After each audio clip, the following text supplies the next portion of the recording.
For African nations to prosper and for Africa to achieve the development envisioned for the future and encapsulated in Agenda 2063, countries must implement democratic value and governance practices so as to ensure that all citizens enjoy the freedoms enshrined in law and recognized within the principles of universal human rights and have equitable access to all resources, including justice and the rule of law, so that they can thrive and live their lives to the fullest potential.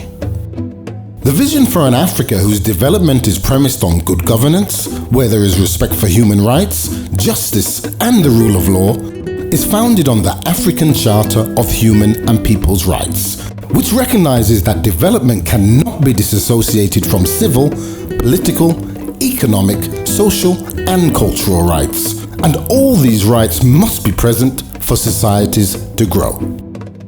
The African Charter on Human and People's Rights was born out of the realization that the Universal Declaration of Human Rights failed to adequately address the human rights needs and issues on the African continent, and more significantly, address the injustices inflicted during colonial rule or even apartheid. The African Charter on Human and People's Rights, which was adopted by the Organization of African Unity in 1981, sought to provide African states with supranational accountability with the establishment of its own regional human rights instrument. Well, Africa as a continent, before the adoption of the African Charter on Human Rights, we had the Universal Declaration and other relevant instruments that were universal and global in nature. But you can see that the Charter itself, even the name of the Charter actually tells you that there's a need for Africa to have its own, because it's a Charter on human and people's rights. Because in the continent in Africa, it's not only about the individual. We are a family and a community. So we have individual rights and we also have communal and people's rights. And the Charter itself actually takes into consideration the unique and specific context of Africa and Africans as a group. So it is very important that we have our own instrument that speaks to the needs of Africa as a continent and its citizens. Historically, Africa had been under colonization, and in the end, in the early 70s, the Organization of African Union came together to consider how newly elected African leaders would now treat their own citizens. Vous voyez, nous avons une organisation qui est portée aujourd'hui sur des objectifs de développement, mais également les objectifs de développement sont articulés à des objectifs de démocratie, de respect des droits humains. Et pour cela, il fallait le matérialiser par un texte qui est spécifique, qui appartient à l'Afrique de façon spécifique. Parce que on ne va pas se voiler la face. Il y a des spécificités africaines qui doivent être prises en compte. Et cela ne peut se faire que dans le cadre d'un texte strictement africain. Il était pertinent pour notre continent d'avoir une charte qui est propre, malgré le fait qu'on ait des instruments internationaux. Ouais. Donc c'est pour vous dire, franchement, c'était pour marquer notre résolue orientation à articuler les objectifs de développement de notre organisation continentale avec les préceptes de respect des droits humains, de démocratie et de bonne gouvernance. Our continent may be one of the most progressive continents because not many other regions went ahead to look at this charter and try to domesticate it. And honestly, that's why the African Charter, which was adopted in 1981, is one of the oldest charters. In fact, even within the OAU and AU family. So what does it say? It says that this continent acknowledges that we do have challenges around human rights. We acknowledge. But we need a way and a space in which we as Africans address these issues. And the issue of how independent states treat their own citizens didn't really receive the attention that it needed at the time. That's why we had at the time the Bakassa of Central African Republic, the Idi Amin of Uganda, and others who really did very terrible things on their own people, including here in Ethiopia, the Mengistu of this world. So the charter established for the first time that henceforth matters within the jurisdiction of independent states, particularly how they treat their citizens, becomes a concern for the entire continent by protecting and recognizing the protection of individual rights as well as collective rights of peoples. The Charter covers rights such as the right to liberty and security, equal protection before the law, right of respect of human dignity and not to be subject to exploitation and degradation, particularly from slavery, torture, cruel, inhuman and degrading punishment, the right to receive information, freedom of conscience, the profession and free practice of religion, right to equal access to public service, the right to work under equitable and satisfactory conditions and to receive equal pay for work, and the right to education. Key to ensuring the African Charter on Human and People's Rights is implemented are the judicial, human rights and legal organs of the African Union, namely the African Union Commission on International Law, the African Committee of Experts on the Rights and Welfare of the Child, the African Court on Human and People's Rights, the African Union Advisory Board Against Corruption, and principally the African Commission on Human and People's Rights. La Commission africaine des droits de l'homme est un organe quasi-juridictionnel créé par la Charte africaine des droits de l'homme et qu'il s'agit de la promotion et de la protection des droits reconnus aux citoyens dans tout le continent. Alors, au sein de la Commission, nous avons des mécanismes spéciaux qui s'occupent de questions particulières qui sont en lien direct avec le mandat de protection et de promotion confié à la Commission. We cover various contemporary issues, for example, defending the rights of human rights defenders on the African continent, addressing issues relating to environment and human rights. We deal with issues relating to peace and security. We deal with issues relating to the rights of women on the continent because we have a dedicated special mechanism on those specific topics. We deal with issues relating to freedom of expression and access to information, as well as the rights of older persons and persons with disabilities. So we have all these various focus thematic areas and of course responsibilities for countries as well. The Commission always has to recognize that it doesn't work alone in the area of human rights. There are a number of other human rights institutions within the African governance architecture that deal with the same matter. The African Court on Human and People's Rights, the Children's Committee, by way of example. Le comité note que la Commission africaine des droits de l'homme et des peuples a une nature et un mandat similaires. La Commission est un organe conventionnel créé pour surveiller la mise en œuvre du traité mère des droits de l'homme, la Charte africaine des droits de l'homme et des peuples. Comme le comité, la Commission a également un caractère quasi-judiciaire et a des mandats similaires à ceux du comité. Les deux organes ont un rôle essentiel à jouer dans la promotion des droits de l'homme en général et droits de l'enfant en particulier sur le continent. Notre continent a parcouru un long chemin en termes de respect des droits de l'homme et de l'enfant et a encore un long chemin à parcourir pour parvenir à une Afrique digne des droits de l'homme et de l'enfant.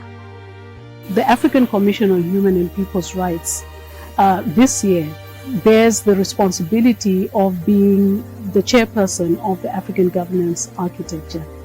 We are in this sense given a unique opportunity to lead the institutional coherence efforts of the Union by bringing together all institutions that are concerned with issues of human rights, governance, democracy in Africa. The African Commission on Human and People's Rights is the oldest judicial and legal organ of the African Union and based in Banjul, the Gambia. The ACHPR Commission is charged with three major functions: promotion of human and people's rights, protection of human and people's rights, and the interpretation of the African Charter on Human and People's Rights. L'interprétation de la charte, c'est tout ce que la Commission africaine des droits de l'homme et des peuples fait dans son travail quotidien. En adoptant les observations générales, elle interprète la charte. En analysant les communications, l'interprétation de la charte, c'est un processus continu. Ce que je peux vous rassurer, c'est que dans toutes les compétences qui nous sont reconnues à l'article 45 de la charte, on ne fait pas autre chose qu'interpréter la charte africaine des droits de l'homme et des peuples. In interpreting and enforcing the provisions of the Charter, the Commission comprises of 11 members who are elected for a period of 6 years with an allocated special mechanism area of thematic focus for their specific role to promote and protect human rights across the continent. Alors il faut savoir que la Commission africaine des droits de l'homme et des peuples est un organe conventionnel qui a été concrétisé par la Charte africaine des droits de l'homme et des peuples. C'est donc une structure pseudo-juridictionnelle. Elle est composée de 11 commissaires. Elle a une structure permanente qui constitue le secrétariat et nous travaillons en symbiose entre le secrétariat et également les commissaires. Il y a 11 mandats thématiques et il y a également des mandats qui sont liés à des procédures internes de la Commission africaine des droits de l'homme et des peuples. Donc le renforcement de la promotion et de la protection des droits de l'homme a évolué ces dernières années par le fait qu'il y a eu également une extension de nombreux mandats de manière à prendre en charge des questions émergentes telles qu'elles se présentent en Afrique. The Commission also has, out of its 11 members, has 2 of its members appointed as a chairperson and a vice chairperson. The role of the chairperson and the vice chairperson together is that of the Bureau of the Commission. Their role is to coordinate the work of the 11 members and to ensure that the work of the Commission is done expeditiously and effectively. Agenda 2063, Aspiration 3, recognizes respect for human rights, good governance and democracy as building blocks for the continent, offering many convergent themes to the work of the Commission, including pathways to enhance legal and economic rights and building sustained peace throughout the continent. In promoting and protecting economic and social and cultural rights, so much so that it has to fit into the global picture of the Agenda 2063. Economic rights are rights which pertain to issues that are going to assist the ordinary African achieve or attain certain economic benefits. What we've been doing mostly is that we have been concentrating literally on civil and political rights, and to a large extent, social and economic and cultural rights have been relegated to backstage. So the primary purpose of our working group is to ensure that economic, social and cultural rights take center stage. You do realize that corruption comes in the way of attaining human rights in their different forms, whether it be political rights, it can be social, economic and cultural rights.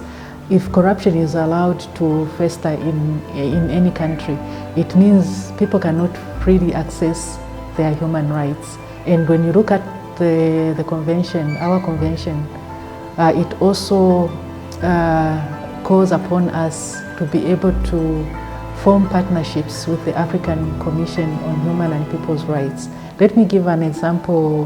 The right to health, when you go to the hospital, are you attended to without you having to pay anything extra, and all those things. So in a nutshell, that's how the board operates and how the convergence with the African Commission comes in. The African Union has expressed in its Agenda 2063 a long-term roadmap for Africa. And in this respect, all organs of the Union, of which the African Commission on Human and People's Rights is one, contribute to that strategic objective. Em relação à sua interseção com a Agenda 2063, neste momento a Comissão Africana dos Direitos Humanos e dos Povos trabalha com um plano quinquenal que tem foco nas metas e nas previsões da Agenda 2063. os mesmos objetivos que são perseguidos pela Agenda 2063 são também implementados e de acordo com o mandato da Comissão Africana dos Direitos Humanos e dos Povos. Given the fact that Agenda 2063, the Africa we want, speaks of the aspiration 3, the good governance that respects the respect for human rights, at the same time a peaceful, in aspiration 4, a peaceful and secure continent. So they are linked, they are mutually reinforcing and guarantees the full protection, promotion, the safeguard, the defense of human and people's rights. L'agenda 2063, c'est l'horizon vers lequel nous partons tous. Et la Commission africaine est en train de fournir pas mal d'efforts pour que cet agenda 2063, l'Afrique que nous voulons, puisse être quelque chose qui va être concrétisé. Je veux dire quoi concrètement? C'est que cette Afrique que nous voulons, il dépend en grande partie de ce que la Commission africaine des droits de l'homme et des peuples, un peu la Cour également, est en train de faire pour l'instant. Si nous ne faisons pas attention, si nous ne travaillons pas correctement dans le domaine de la promotion, si nous ne travaillons pas correctement dans le domaine de la protection des droits de l'homme et des peuples, l'agenda 2063 de l'Afrique que nous voulons sera un vœu pieux.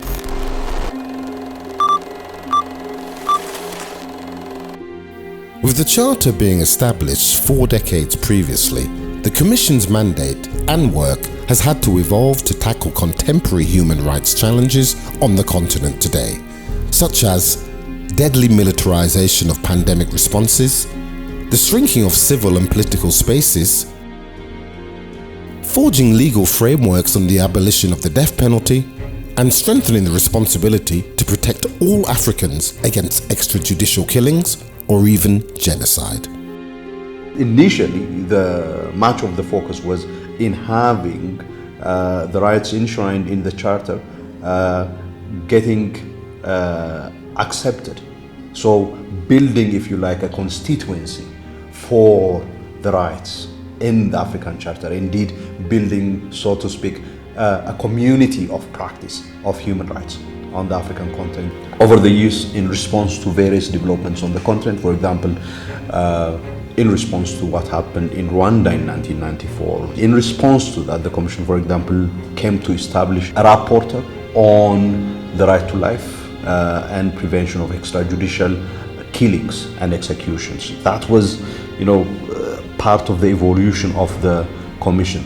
In case of violation, of gross violation of human rights, in case of genocide or war crimes, the African Union stands out as the only intergovernmental body where its member states can decide to intervene in a country, in a member state that has seemed to have violated human rights. That is the gamut of the whole essence of the Charter. So with the various commissions, with the various institutions that now protect and promote these rights, first the Banjul Commission, the African Commission on Human and People's Rights, and the African Court based in Arusha, the African Union member states have demonstrated their full commitment to these rights that are enshrined in their normative frameworks. Le charte protège le droit à la vie. Dans son article 4, la charte africaine des droits de l'homme protège le droit à la vie. Et le droit à la vie est intimement lié avec l'abolition de la peine de mort. L'objectif aujourd'hui, la doctrine de la Commission sur cette question, c'est de faire en sorte que partout sur le continent, qu'on ait une abolition totale de la peine de mort. Parce que nous considérons que la vie est sacrée et qu'elle doit être préservée pour tous les citoyens. Ça, c'est l'objectif. Nous y travaillons. Et si vous vous reportez aux statistiques, vous verrez qu'aujourd'hui, l'Afrique est dans une dynamique abolitionniste. Parce qu'à l'heure où nous parlons, déjà, il y a 26 États africains qui ont totalement aboli la peine de mort pour tous les pays. So the Charter covers at the moment its priority areas obviously are, again, expanding incrementally the culture of respect for and protection of human rights on the continent through promoting compliance by states with the standards of the Charter. So what exact processes, mechanisms and instruments does the Commission have at its disposal in order to support governments in the implementation of the Charter or even to hold parties to account? A state reporting mechanism requires states to provide a biannual report on the implementation on various provisions of the Charter. The country rapporteurship mechanism has each commissioner personally allocated a number of countries for continual monitoring and key assessments. The issuing of resolutions as authoritative public statements on the status of progress relating to the Charter, general comments on interpreting the mandate of the Charter to member states, and field missions, where engagement of all stakeholders on salient human rights issues can be undertaken.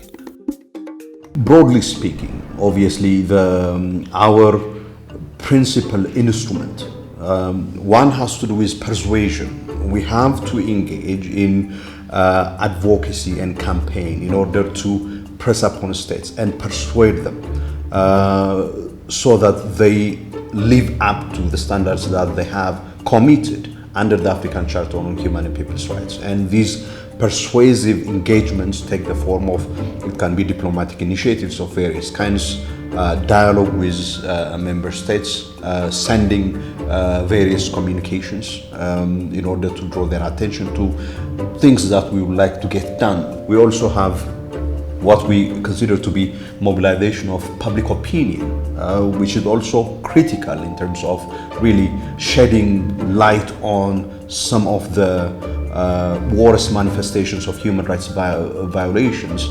So if states fail to comply with those decisions, there are measures that are to be taken, but it's not us who take those measures of enforcement. It is the African Union Assembly or through delegation, the Council of Ministers, the Executive Council of the African Union. The African Commission on Human and People's Rights work has many areas of convergence within the African governance architecture and other legal frameworks to realize the rights for all women through the protocol to the African Charter on Human and People's Rights on the rights of women in Africa. The Charter on the Rights of Women in Africa, also known as the Maputo Protocol, is in response to Article 18 of the African Charter of Human and People's Rights, which calls on states to eliminate every discrimination against women and to ensure the protection of the rights of women as stipulated in international declarations and conventions. In its work, the Commission works closely with the Women, Gender and Youth Directorate of the African Union Commission to improve the status of women and girls on the continent by advocating for key issues such as economic empowerment and financial inclusion, promoting the right to education for women and girls, and ending child marriage and harmful cultural practices such as female genital mutilation. One of the things we do when we do gender analysis is we identify for every problem. We look at where the women are and where girls are and where men are and where boys are. Then once we know where they are, if they are at the bottom of the ladder, the next thing we try to do is look for reasons why there is that disparity. And then we develop mechanisms to make sure that women are able to move up the ladder to where men are. Women's rights are part of human rights. Every issue that we have to deal with within the continent, we find that women are always in the forefront. If we talk about poverty, the tool that poverty has the face of a woman. If we talk about rights violation, domestic violence, gender-based violence, these are things that disproportionately affect women. So our mechanism as a special rapporteur on the rights of women is very crucial in that to ensure that we encourage member states, we test them to ensure that they will ratify, implement, and at the national level also, it has impact on the life of women within the continent. We actually interrogate and ensure that we interact with the states and we ask specific questions relating to the specific articles of the Maputo Protocol in terms of implementation, what are the outstanding issues, and then we have concluding observations that we use to actually direct the states to ensure that there's implementation of these instruments at the national level. The Commission's work also undertakes to uphold the rights of refugees and internally displaced people, the rights of older persons and the rights of persons with disabilities. Dans le cadre de la promotion des droits de l'homme, la Commission organise et effectue des missions de promotion, des missions d'établissement des faits auprès des États, sur autorisation de ces États bien sûr. Et dans le cadre du mandat de protection, lorsque la Commission reçoit des plaintes dirigées contre des États, elle saisit les États de ces plaintes-là pour les informer afin d'avoir le retour des États.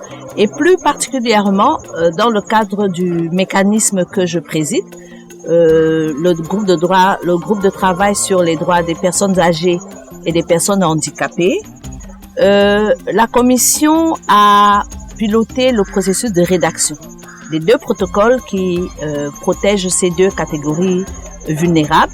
Et en ce moment, nous sommes en cours de ratification. Il reste les personnes âgées et les personnes handicapées. Donc la Commission se tourne vers les États pour que la boucle de protection de toutes les personnes vulnérables de la Charte africaine soit bouclée. The African Charter on Human and People's Rights is a historically grounded human rights instrument that affords legal obligations to individuals and the state, and has also contributed widely to the recognition of the legitimacy of civil society organizations, human rights defenders, and even political opposition.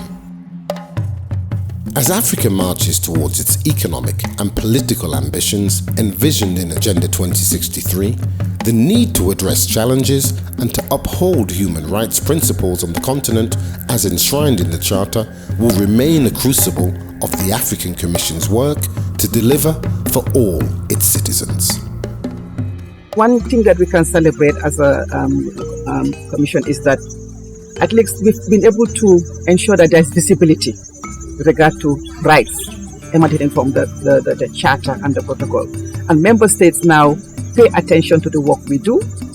They attend our sessions, but beyond that also they've taken their reporting obligation very serious, although we're still calling on more member states to report because we're there to ensure that human rights of the citizens of the continent are taken into consideration, are realized, are protected and promoted.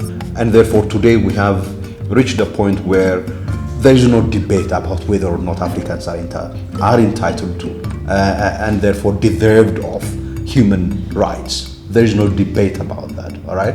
So human rights are accepted and recognized as legitimate interests worthy of protection and respect for Africans as a family of human beings.